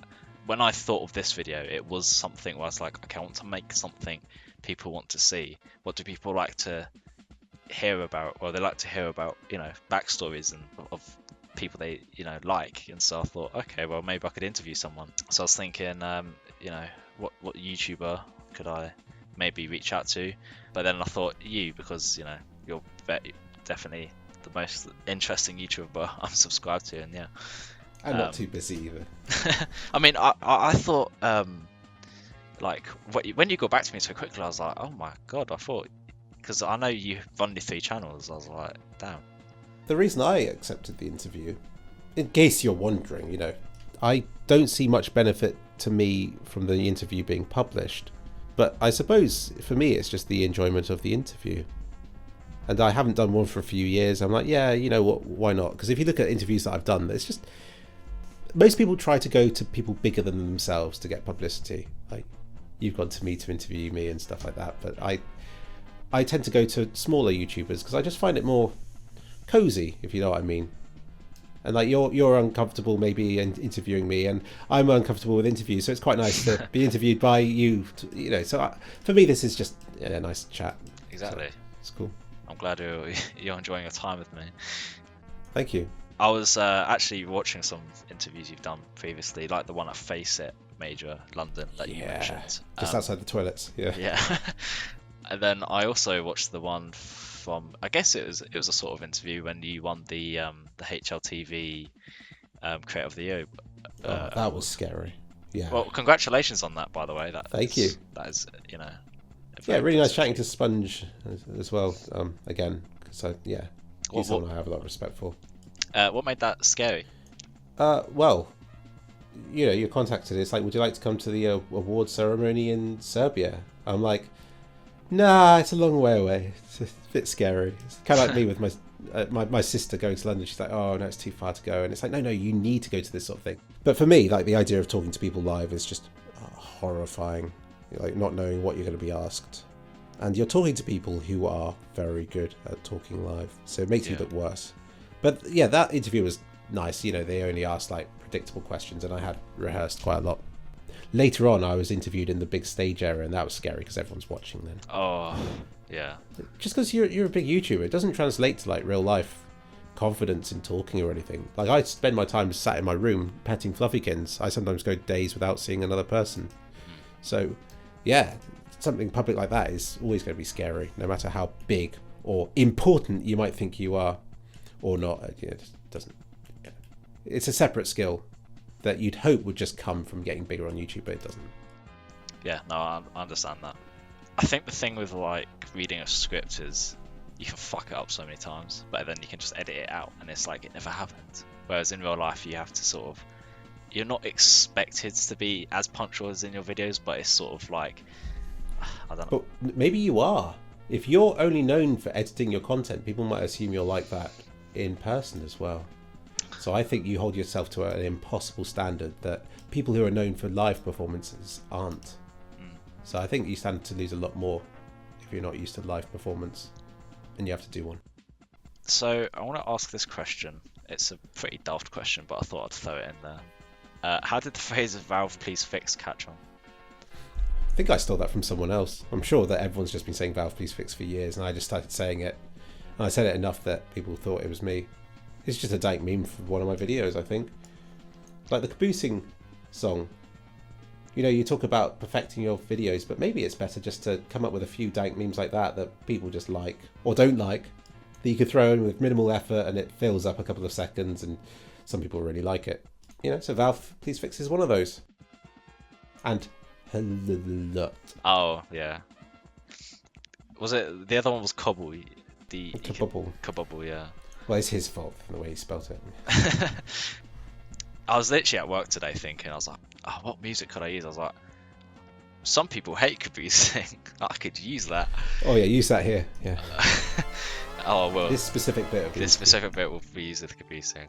But yeah, no, I didn't know people hated it that much because I only recently watched. I can't remember what video you mentioned it in, where that guy had commented so many times saying, look, and he'd like had the copy pasta written out, but he'd changed the timestamp to whenever Caboosing came up and he'd say, look, this is a great video, mate. Yeah, I know that. Yeah, I feel sorry for him because I'm not trying to bully him. It is just an incredibly dank meme that I can't help but use. But as far as the song's concerned, I think that that's one of the best songs my dad has ever made. I genuinely like it, and that's why I use it in the video. And if it can be associated with something in my videos, then that's great. It's like the Atomic Amnesia song, which pretty much drove the music kit's success. Like that just happened to be tied to a series I was making at the time, and it's interesting to see it now move on to another song, which is nice because I don't forever want to be tied to a single thing. So one day Caboosing will no longer be the current dank meme, and another one will take its place. It's hopefully even danker. I'm excited for the future, the dank memes on your channel, because they're all really good, mate. Yeah, that's the thing with dry content. Like I make incredibly dry stuff, so it's in my best interest to make it as silly as possible, just for my own sanity, making some of it. Your dad is very good with music, because I remember when I first started hearing the music he had made, and I thought, oh, this person must be like a sort of like Tom York. This guy must be sort of like Tom York levels of known and having his work in movies and TV shows. And then I remember you mentioning it was your dad, and I was like, whoa, your dad is genuinely really good with music. Oh, that's really nice. He'll like to hear that. He won't like to hear what I've got to say, where and I quote Stalin again here, I think quantity has its own quality. And I think my dad makes a lot of songs, and there are some of them that I really like, and he's very happy making music that way, and I want him to carry on, because if he's happy, I'm happy. But whenever he does make a song that I like, I will use it in my videos. Probably a lot. And I think people grow to like those songs more, either because they are good ones, or because they're in my videos and they grow to associate it with my videos. It's like theme tunes for like TV shows you like. You grow to like the music even if it might not be your thing. Yeah, it's like resources videos almost. It's not the type of music I'd listen to, but you know, now that I've heard it so much, it's... Yeah, and you just need to do the same for your channel. You need to find something that maybe you don't even like. I mean, it helps if you do. I think music is often neglected, and I definitely neglected music for years, but as you can see from Caboosing, it can really add to a video. I mean, I'm cheating in this video a little bit by using some of your dad's and your music, but I'll have to find my own soundtrack at some point. Yeah, I feel like, you know, there's no shortage of music online, so if you want to use my music, by all means go ahead. It's nice that it can get out there, and the exposure it gives it. That is actually a thing in music, I think. So how did your dad get into music? Well, he just liked making music. Like we have LAN parties with computers, and he in the 80s would get together with his friends and just improvise. Yeah, pretty much all his songs apparently he's just done like live. And with some of them, I think I can hear that. Other ones are just, to me, like sound inspired. Like Caboosing, fantastic song. And some of his older ones, I really am very fond of. We're talking up Caboosing quite a lot. Let's hope that guy doesn't get this far into the video. I mean, which other ones do I like? I'll look through it. Like, he makes so many songs, I can't really keep up, because I just know that every couple of months I have to make up a new album image for his music. So that's the rate he's making it at, and it's not. It's just for the love of making it, which is lovely. And he's onto his 13th album now, and given that he only really started making music properly like a year, 2 years ago, that's mental. Yeah, he seems like he's really enjoying it. Oh, he's loving it, and I'm very happy to help him do that. I'll upload the songs and stuff every couple of months. Yeah, I'm glad to hear that. It's surprisingly easy to do. If you want to make your own music and publish it online, it's easier than you think. I really like all that album art you do for him as well. Especially Wing Walker. That's a really good one. Ah, yes, that's a flight simulator being abused there. Mate, the powers of simulators. You can use them for anything. It's nice. He sort of gives me a sort of idea of what he wants, and obviously I envision something completely different in my head and just go off and try to make it with what I've got. But AI is such a benefit for that sort of thing, because whenever you're using something like a simulator, you're always thinking, are they going to mind? It's an interesting use of it. You'd hope that no one really cares, but AI just does away with that worry. As much as people hate it, it does have its use, and that is one really good use for it. When it enables other creative projects, not when it's the end goal, because that seems kind of pointless. But album art, This is a little bit off topic, but I'm very interested to hear your answer to this actually. What would your dream lineup for a professional CS team be? Oh, I really couldn't answer that. Like I said, the pro team isn't really my thing.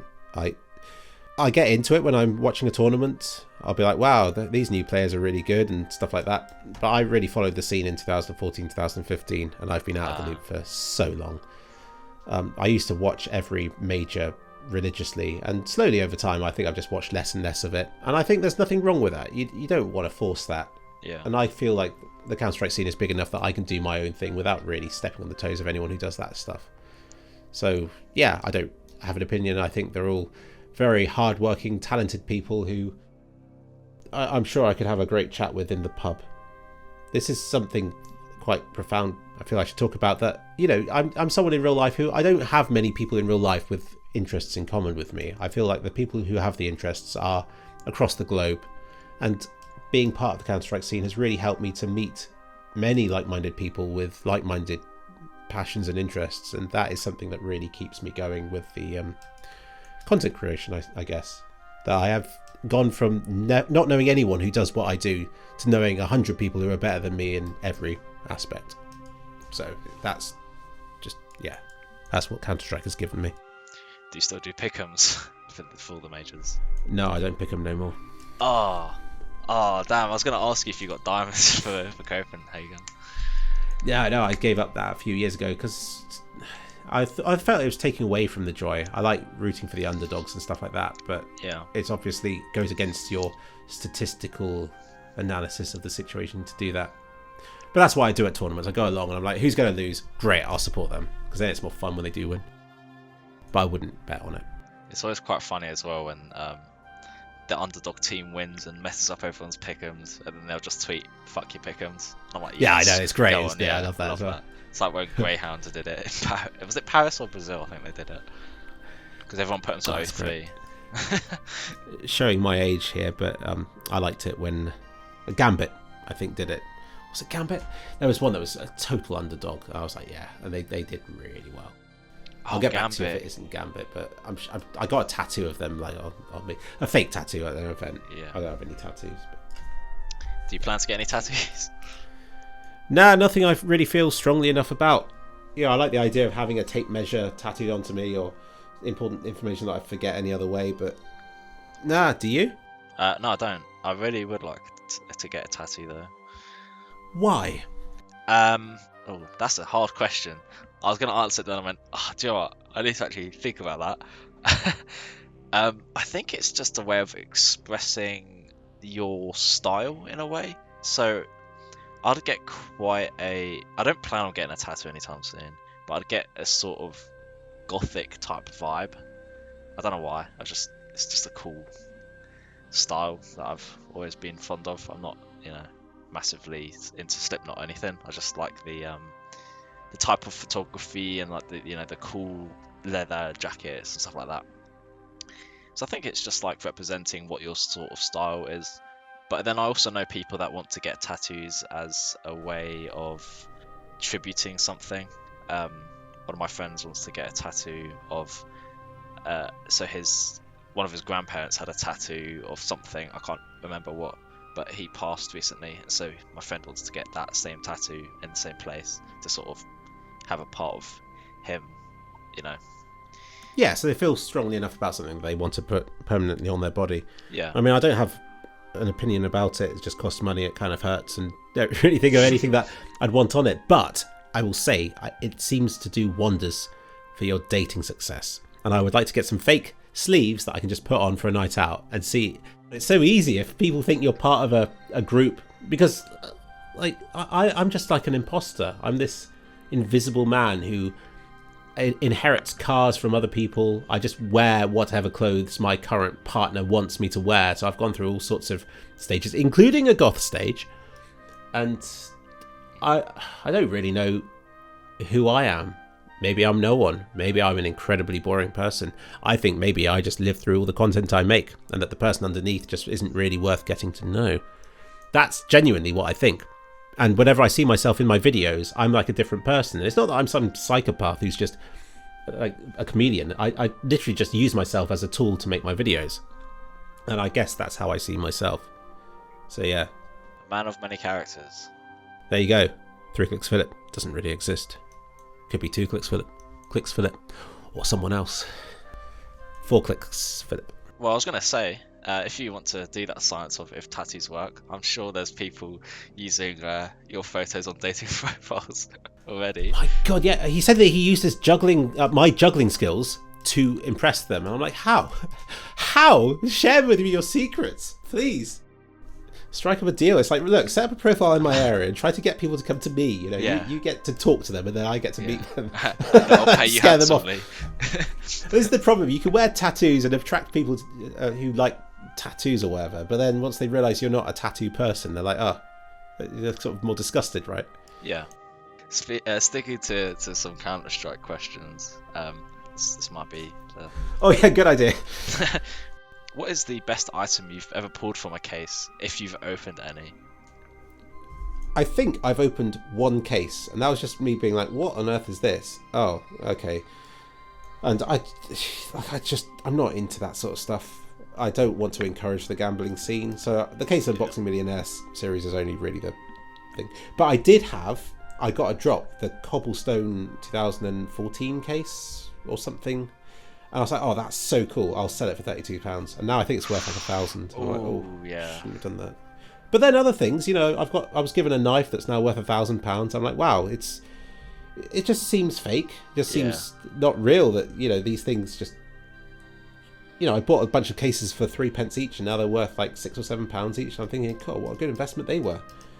What a shame I'm never going to sell it. I'm just going to hold on to it until the whole thing crashes at some point.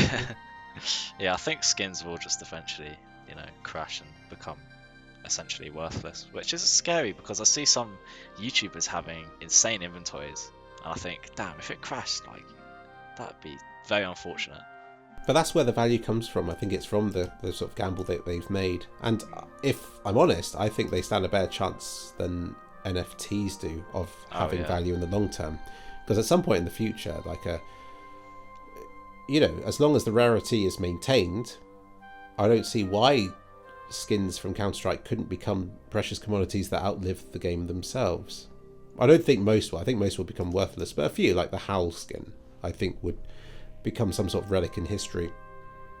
But ultimately it's on Valve to try and maintain that and its rarity and stuff, and I don't know, you can't see that far ahead, and I don't think Valve are either. I wonder what Valve think, or like what... I wonder if Valve predicted how expensive skins would get. Oh no, I think they've been shocked and spoilt. I don't think Valve's success has been good for them as a company. Success is not good. I don't really, you know, I didn't do gambling promotions, and I hate myself for not making all that money when it was easy to do. But also I couldn't do it because I disagree with gambling. But then I think how lazy I'd have got with all that money, because what's the point in making a video and earning pittance when you've got a fortune? I don't know. You need to stay on your toes in life. Always have yourself under pressure, because otherwise you do get lazy. You do get bad habits, and don't make life easy for yourself. I agree with that. I think yeah, I'm not a fan of all the YouTubers who like.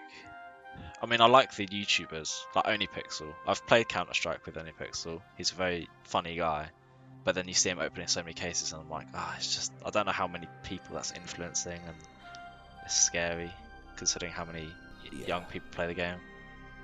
Oh, very mentally damaging. Like any addiction, I'm sure it's impacted him as well, opening them. Yeah, and then I don't even want to try and attempt to pronounce his name. That Oni Pixel. Oni Pixel. Yeah. I think I accidentally upset him.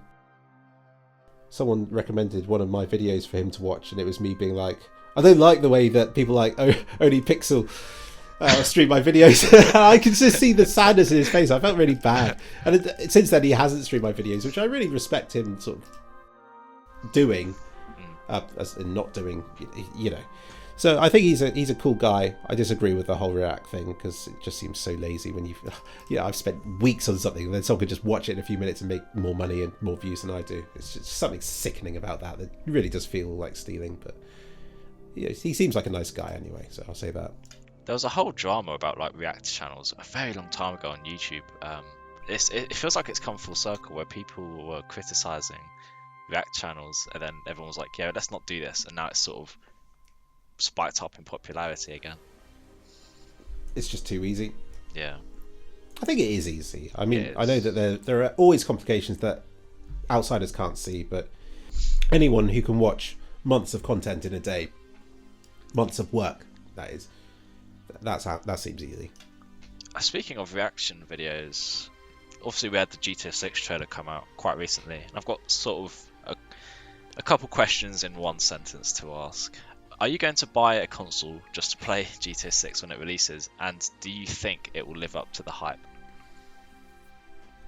No, I won't buy a console, just like I didn't with GTA 5. I'll sit there, jealous for years, but ultimately I don't want to use a controller playing a Grand Theft Auto game. I'll wait for PC, and I'll enjoy it then. Yeah, I mean, I understand why they do it, one console at a time. It makes a lot of money, it means they can make it the best experience for that particular console. But I'll always have it on PC. And I hope it lives up to expectations. I hope it isn't just some attempt to... Well, you saw the multiplayer scene in GTA 5 and how much money was involved. Like, it must dwarf the single player scene. Like, how much motivation did they have to make the single player game good? I hope Rockstar do. I think they're one of the few video game companies that do really put love and attention into their games. Red Dead Redemption 2 was too slow for me, but I respect it and I return to it from time to time. And I enjoy exploring the world, but my god, that game was so slow. But GTA 5, I still love that game. I can definitely agree with the Red Dead opinion there, because I bought it for my dad for Christmas last year. Simply because I knew we have sort of opposite tastes, where I like like Counter Strike or something that's like somewhat fast paced, but my dad just likes a slow game that he can take his time with. And so I bought him Red Dead 2. And I think, my god, he must love it if he likes slow paced. I got it, but I also got him a video message from Ned Luke, the guy that voices Michael in GTA 5. Yeah, he absolutely loved that. But oh my god, yeah. Yeah, I went all out for that Christmas for my dad, and then my mum got something nice as well, so I didn't forget about her. Don't worry. Oh, she got Trevor. Yeah, Stephen Orgore, I think that's his name. Yeah, he was in Better Call Saul, wasn't he? Oh yeah, he very was. Tall guy. Yeah. Yeah, GTA 6 is so interesting now that it's been revealed, though.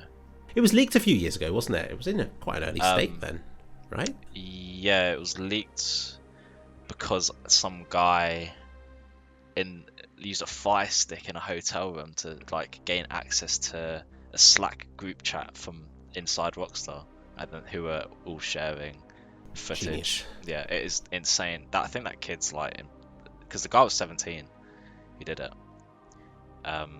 Yeah, I think he's in jail now. That's so sad. I mean, he's so talented. I mean, he obviously misplaced it, but it's mental that the punishments are so great for something like that, and then so small for other things that you think would be far more punishing. Anyway, GTA 6 sounds... I'm sure it is very exciting. Unfortunately, maybe this is my sort of creeping depression from just having done the same thing for like so long, but I can't really get excited about it, but I still remember how excited I got about GTA 5, and that lived up to expectations. And maybe I'm that sort of person who maybe doesn't look forward to things now, but when it comes out and it's good, I'm like, oh yeah, it is really good. Yeah. I mean, I remember that with Skyrim. I wasn't looking forward to Skyrim, and yeah, it blew me away. So it's not a new thing for me. I think I've just gone through that whole hype stage because I'm so old now. So fingers crossed it's good. I trust the company, but I've been wrong before, so... You might hate me for this, but I've never touched Skyrim before. No, it's an acquired taste. It's one of those few games that really does simulate a continent on a disc. And if you have imagination, it will reward you for it. If you don't have imagination, then there's no point in playing it. So I really liked Fallout. Is that similar? Oh, there you go. Yeah. That was actually what I went up to London for. Yeah. Oh, the Fallout. Yeah. Thing. Oh, okay. Yeah. Although, like I say, I wasn't invited, so I just had to sit in the hotel room crying. Oh, I'd actually be. I'd cry as well, mate. That looked sick. I saw videos on TikTok of people like walking through the vault. That looks pretty cool. Oh, seriously? You find that picture? Because it could be the back of my sister's head. There's a few on my TikTok from different. Wait, yeah. Let's have a look. I'm going to send you the picture because it is just amusing. I was like, oh, if only you look round the other way, you'd be famous now. But you just happen to look the wrong way. Poor her. Wow, they post a lot on here, don't they? Cool. There we go. That there is my sister in the black and the red. She's famous. Yeah. She's famous. Good on her getting recognition. So. That is mental. That like how they made that vault though. Yeah, I mean, I don't know how much I can say. I mean, they didn't have to sign any NDAs, and she's remained very silent about the stuff that she's not allowed to talk about. But it was a big thing for her. Like that is kind of like me going to like a Counter-Strike event. So yeah, I don't know why I'm talking about this. I'm just very happy for her, I guess, just to be able to share with someone else. I guess it's quite nice. See, I wonder what venue that is because I'm like, well, I wonder if my company did that. Oh, what's the quality of the lighting like? Oh wow, yeah. 12 amp. Oh, I'm terrible for that when I go out with friends. Do they appreciate it? We went to the XL Centre in London back in October to watch the Formula E London E-Prix, which is basically just electric Formula 1. And where we were sat right at the back and very near the ceiling where they had all of these moving headlights. And I was like, oh, we've got those at work. So I could totally go up there and just tamper with it if I really wanted to, but I didn't because I'm a good boy. Oh, well done for resisting the temptation. Oh, it was very, very hard. I sabotaged all the computers when I went to the Cologne event. They all had the wrong refresh rate, so I was like, I sort of scolded the people at the event. I'm like, you can't do this. You've got 360 hertz. I mean, this is what you're trying to market here. Oh, 360 hertz. I can't even imagine what that looks like. I'm still on 144. I've still got a 360 hertz monitor in the corner of my room because it was only like for me to have to make a video on. And they're like, oh yeah, I think they might have forgotten about it. I don't know. So it's literally sat behind me like in the corner of my room, like just in case they come for it, because I don't want to like look like I'm stealing it, but I'm kind of stealing it right now. So I don't know. This is confidential. I don't even know if it is. I'm sure they're aware. I just who knows. Jesus, I've spilt the beans quite a lot on all sorts of things. You mentioned beans, so I'll bring up the question. Oh yeah, okay. I think we've genuinely gotten through all the questions apart from like that scary story one, which I can probably guess what that is because I remember you talking about your sleep paralysis demon. That's yeah. It's one of those. It's actually something from a bit earlier in my life where something was in my room breathing. Oh. And I have no idea what it was because you know you can hear it when it's in your room. It wasn't something outside the room. It was there, going next to me. Oh. And I heard it, and I was like, "What on earth is that?" And then I heard it again. And I was like, "Maybe I'm just dreaming it." And then my gerbils went mental, and something was in my room breathing on me. I have no idea what. And that's the creepiest thing that's ever happened. Only happened once.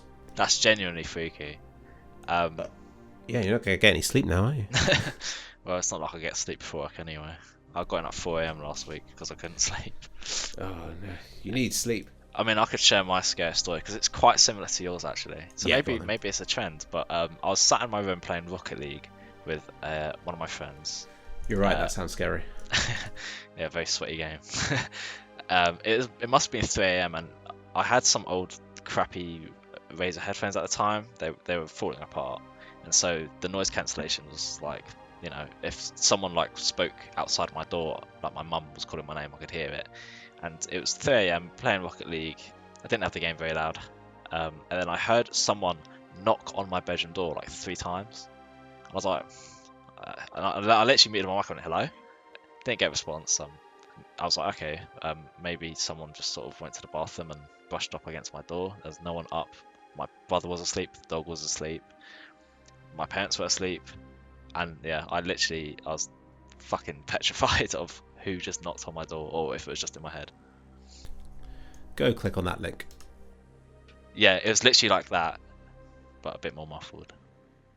Okay, I'm going to try for the slightly more muffled one. I wonder if you were pranked with something like this. I don't know. Jesus Christ, it's creeping me out just listening to these. Yeah. Like, imagine hearing that at 3 a.m. and you're playing Rocket League. Fuck, man, genuinely, my heart was racing. Oh, it's reminded me of something else scary, but that does sound terrifying. Especially because you never get an answer, do you? You're just left wondering what it could have been. I walked into a room at night to look out the window at the moon, and this face came out from the corner of the room right up to mine. I was like, it was a balloon. It was a helium balloon that had dropped to the floor, and as I walked towards the window, it had blown away, and it slowly drifted back into my face, and my God, that creeped me out. I'll tell you another similar story. Yeah. I was in school, I think I was in year 9, and when I was in school, I'd normally get home before anyone else, so I'd be home alone. And where my room is, I can take a picture for you tomorrow when it's a bit brighter out, but there's an alley behind, so where my bedroom window is, it overlooks like an alleyway, not diagonal but sort of straight on, because it's such a weird layout, the way, like where my house is and then like all the gardens. I opened the curtains and I thought, oh, wouldn't it be scary if there was just a guy standing in the alleyway looking up at my window. And I opened the curtains and there's a guy in a hoodie just standing in the alleyway, not looking up at my window but just sort of looking at the floor away from my window, and I'm like, what the fuck? Jeez. And then it moved and it was a black cat, but the way the angle that I saw it at was like convincingly it was a person. Jeez. Now I'm going to share one of mine that's like that. Yeah, I'd like to. We could keep going all night. I think we might. I'm just trying to find the picture. I've got this. For some reason, I can only find the little thumbnail of it. It's like 7 kilobytes. It's not big enough to see it, which is annoying. So yeah, I have backup of everything. It's here somewhere. I know it. Oh, screw it. That'll do as a placeholder. Yeah, this was just the light of the street light above coming through the tree, and it was making the shape of like a white figure that's on the road. You can't even see it. The Astra's there. You can see it in the foreground. So it was a while ago. Oh yeah. Yeah. Yes. It's like that. I don't know if you've ever played Black Ops 2. I don't know if I have played that one. There's so many now. It reminds me of this enemy from, here we go. There's this like special enemy in Black Ops 2 on one of the maps, and it was this guy made out of lightning. It reminds me of that. Oh my God, he looks like the guy from Watchmen. Oh yeah. God, that's a movie I've not seen in a long time. It's a nervous system guy or something like that. What's his name? I can't remember. Watchmen. Let me have a look. There's the comic version, and then that's the one. Yeah, this guy from the movie. Yeah. Yeah. Oh my God, I've just realised Dr. Manhattan in his like nervous system state, you could just drape him over a Christmas tree and you'd be done. Sorry, I was sidetracked by that. No, we like getting on tangents. I think this has gone very well. But yeah, I'm going to close things out now. Massive thank you for coming along and doing this for however long we've been recording now. Almost 2 hours and 30 minutes. Well, thank you very much. Yeah, it's been really nice speaking with you and chilling. If you do want to see more stuff like this, please let me know in the comments, preferably. But don't comment anything. Don't comment anything about where you live. Yeah, about where I live or Caboosing okay. Or stuff like that. I'm trying to... but yeah, thank you very much for watching, and I'll see you whenever I see you again. Thank you for watching, and exactly what Sam just said. Have fun.